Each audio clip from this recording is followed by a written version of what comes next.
take on that. Could talk a little bit perhaps about whether or not businesses can afford to be controversial. A lot of businesses that I speak to are very frightened of being controversial.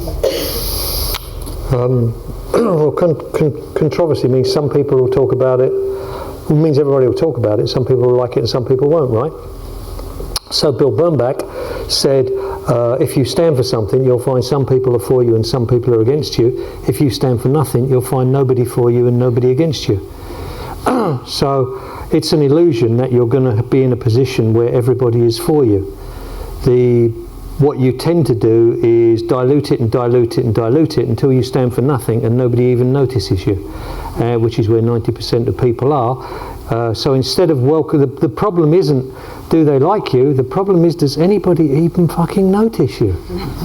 And if you're in most people are in a frightened area. Rory Sutherland said a great thing. He said, creative people have a fear of the obvious, and they must sell their work to people who have a love of the obvious. And clients love the obvious, and nobody's ever explained to them why that's wrong. There's security in all holding hands and all being invisible together. And for God's sake, don't stand out in case 30 people will like you and one person will hate you.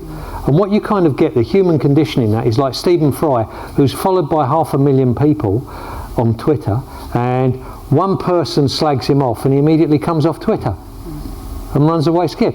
You keep your money in your trousers. If you're not prepared to be controversial, don't bother spending any money. That's how you don't upset anybody. If you don't actually want to do what advertising is, which is get people talking about you, which is a controversy, then don't do it. Save the money.